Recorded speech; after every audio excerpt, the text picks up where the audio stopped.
terjadi ke depan gimana. Tapi kan Roh Kudus tahu dan dia bisa kasih tahu. Roh Kudus, apa ya, aku nggak tahu nih yang terjadi apa. Tiba-tiba ketika saya bergumul, saya tiba-tiba diingatkan, Ki, balik ke panggilan semula, bicara tentang edukasi. Ikut banyak para penyembah, gereja-gereja kamu ikut, perlengkapi mereka. Singkat cerita dari satu ide, dua ide, akhirnya pelan-pelan saya eksekusi sekalipun gak mudah. Tuhan yang ingatkan saya, kamu masih ada sekian amount, sekian dana yang kamu punya. Tabur, Tuhan, itu gede loh Tuhan. Saya sempat tarik ulur sama Tuhan, benar. Ini kalau sampai aku tabur, nanti kalau istriku ngomel-ngomel gimana nih Tuhan? Benar. Tapi Tuhan kasih damai siapa? Saya ngomong ke istri. Tiba-tiba istri saya bisa sepakat dengan saya kaget. Padahal biasanya dalam hal tertentu itu bentuk. Karena dia bagusnya juga, saya kadang-kadang tukang ngegas, dia tukang ngerem.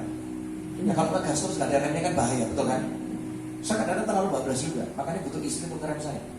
Tapi hari itu ketika saya mau ngegas, istri saya ngomong, ya aku kok digerakkan sama Tuhan untuk nabur ini untuk bikin namanya sekolah penyembahan gratis ya.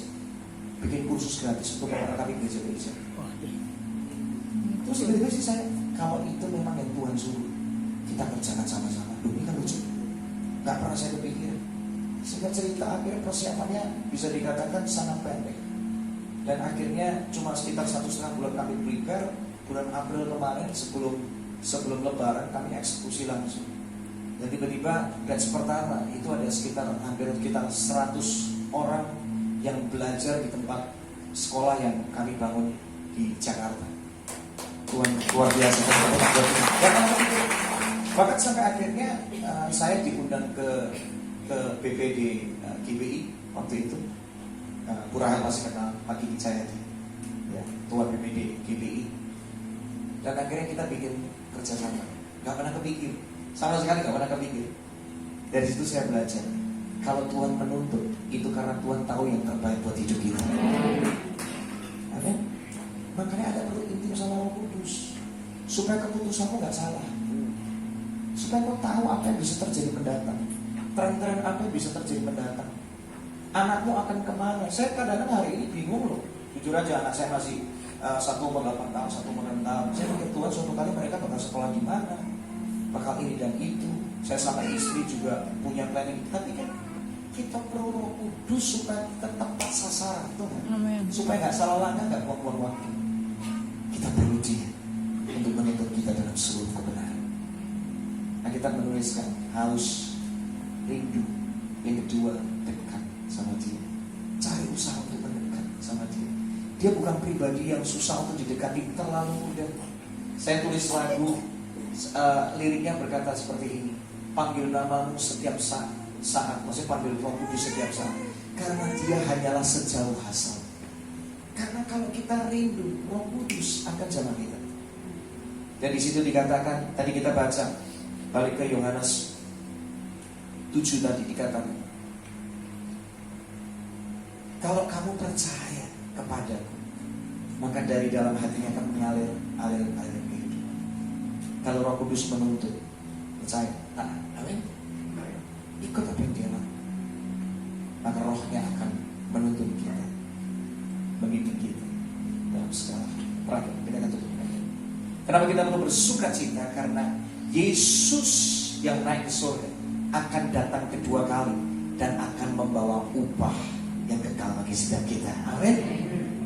Nah, kita menuliskan Yohanes 14 ayat 3. Apabila aku pergi ke situ, telah pergi ke situ dan telah menjaga tempat bagimu. Setelah itu ngapain?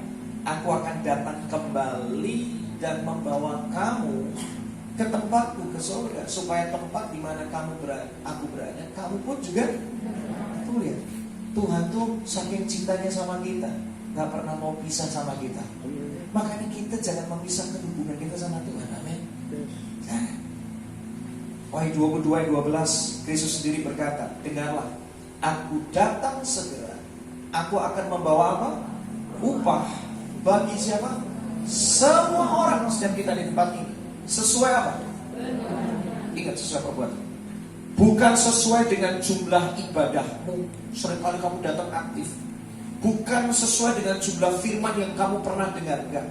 Bukan sesuai dengan jumlah ayat Alkitab yang kamu hafal, lagu yang kamu hafal. Enggak, Alkitab ngomong upah diberikan sesuai dengan perbuatan. Artinya, kalau kau dengar firman gak ngelakuin apa-apa, gak ada upah di sana. Kalau hidupmu gak jadi berkat, gak ada upah di sana. Kalau hidup kita gak menyelesaikan apa yang Tuhan mau, gak nangkep tuntunan Tuhan setiap hari dan mengerjakan yang Tuhan suruh, gak ada upahnya. Kita cuma kejar yang kita mau, itu gak ada upahnya. Upah disediakan bagi mereka yang menyelesaikan apa yang Tuhan mau selama kita hidup. Umur gak tahu sampai kapan, setuju? Kalau hari ini Tuhan masih kasih kesempatan untuk kita bisa hidup, ayo kita layani Tuhan. Ayo kita jadi berkat bagi banyak orang. Hidup yang bergaul karib dengan Tuhan, dengan Roh Kudus, tambah intim setiap hari. Bersukacitalah, karena nanti surga diberikan kepada kita semua. Mari kita